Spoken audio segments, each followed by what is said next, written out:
Golf Central on YouTube, brought to you by TaylorMade.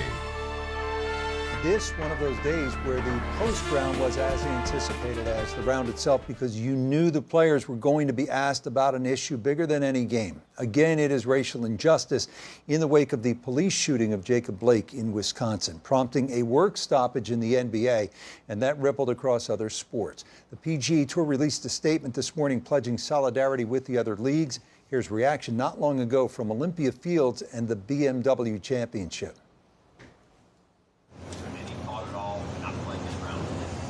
No, I talked to the commissioner, and they were on board. Obviously, he released his statement, and all the guys were on board. And so, no, there's talk about it, because obviously what happened. But we're all on board, on the same page.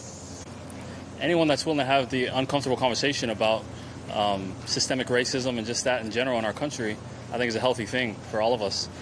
We continue to learn from each other in a positive way, I think, is the most important thing. And we all have different perspectives as we go through our life. Listening to each other, I think, is a big deal.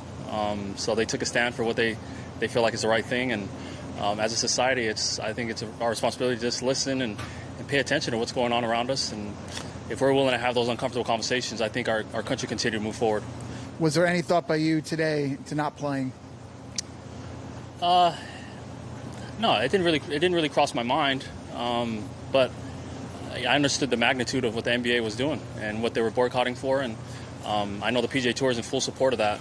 And again, it's a conversation that's uncomfortable, sensitive for our country, but if we're not willing to have those, I don't think we can move forward as a country. So, I'm open to have a conversation with anybody on the issue, and again, I think we're in full support of what the NBA has done. I've actually only got one question to follow that up, Tony. I mean, would you have been surprised if you had seen anybody on tour this week and not decide to play today because of what happened? No, I don't think I would have been surprised. I don't think I would have been surprised if somebody decided to not play and support and boycott maybe playing the first round or boycott the BMW Championship. There's a lot of sports leagues that have done that. Our tour has taken the position that we support. That we're going to continue to play. We make a huge, we do a lot of good in this area, and we have for over 100 years. So to take that away, I think, is a big deal for us, and that's why I think we continue to play. Here is that statement from the PGA Tour. MLB, MLS, NBA, WNBA, and WTA protests are player-led, peaceful, powerful ways to use their respective platforms to bring about the urgent need for change in our country. There have been a number of efforts in the past to send a message that the current climate is unacceptable, and these teams, leagues, and players now taking this step will help draw further attention to the issues that really matter. PGA Tour supports them and any of our own members standing up for issues they believe in. PGA Tour made a pledge over the summer to be part of the solution, and we have been actively working to make deeper and more specific commitments to racial equity and inclusion in the communities where we play, as well as supporting national organizations within this movement that we had not previously engaged with. However, we understand that now is not the appropriate time to highlight our programs and policies, but rather to express our outrage at the injustice that remains prevalent in our country. Sports have always had the power to inspire and unify, and we remain hopeful that together we will achieve change. Here's Cameron Champ today, first round of the BMW Championship, continuing with his unifying message of one black and one white golf shoe. You may have seen the story here on Golf Channel. His grandfather, Mac, late grandfather, African-American, who was denied access to golf courses years ago. He taught Cameron the game. They were very, very close. Here's Cameron after the round today. Hi, Cameron. Much respect for what you've said and done in regards to racial injustice. Can you talk about your sneakers and what you scrawled on and why?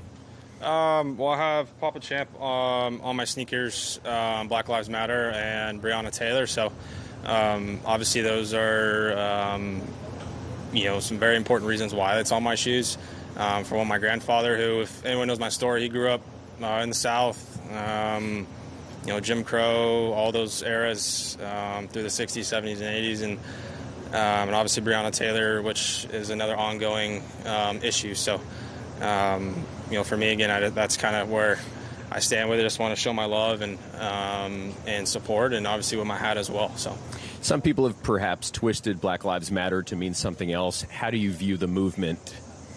I mean, Black Lives Matter means all lives matter. When people say, all lives matter, it's yes, all lives matter, but so do Black lives. Like, it's a situation where, again, we've, as a country as a whole, we've kind of dug ourselves a hole. So now with media and people videotaping and seeing things, and it's starting to come alive. People are starting to talk about it, which is the good thing. So, without dialogue, without talking about it, nothing's going to happen.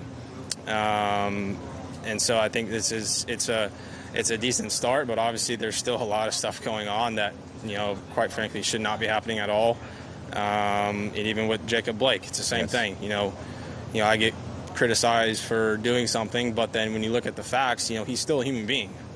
Regardless if he has a criminal record, regardless of any of that, he's still a human being. And for me, just to watch that video, it's just like, again, regardless of what he's done in his past, or people saying he had an arrest warrant, he had this or he had that, he's a human being. So it's just, it just has to end. What did you think of the decision by the teams, MLB, NBA, et cetera, not to play? And was there any contemplation to not playing today? Yeah, I definitely thought about it for sure. But obviously I feel like I can do a lot more playing, and again, showing my support and expressing myself. And I think that's great for the NBA. I mean, it's all the guys sticking together, which, again, the NBA is, I don't know the exact numbers, but it's probably around 90% are African Americans. So that's their whole organization. So just to see them come together and talk about it, and obviously they're going to continue the season, but just to boycott their games, their last few games, again, I think that's a huge step in all the sports. So just to kind of build on that, with the NBA, it looks a lot different than the PGA, right? Yeah. And I just wonder, I feel like there's probably a number of players, certainly a lot of fans, who have a very different idea of what Black Lives Matters means. And I just wonder if you feel in any way like an outlier when you support this, or you ride on your shoes and you're the only one here, right? Just how you kind of square that, how you feel about that. Yeah, I mean,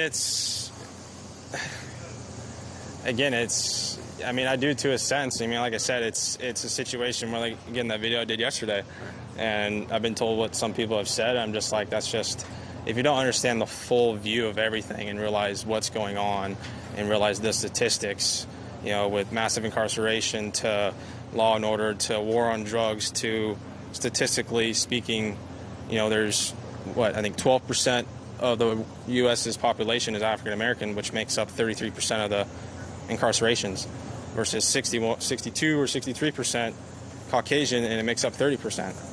So how do those numbers add up? So it's just it's a topic that, again, I'm going to always show my support. Again, it's part of me, it's part of my family. Again, with my grandfather, who I looked up to more than anyone, and he's the one who I've learned all the knowledge from and kind of fed off. And again, I think it's a good thing we're all talking about it, because, again, it's what needs to happen for change to happen.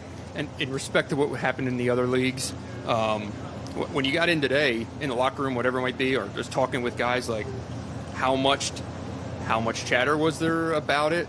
In some ways, it feels like that was all happening out there and this was happening here, and those were two very different things. Yeah, there wasn't much. I mean, I'm a pretty quiet guy, so I kind of stick to myself. But besides my team around me, there's really no one else really. So again, it's kind of a weird feeling at the same time. But again, I'm just going to stick true to myself and what I believe in, and always go with it.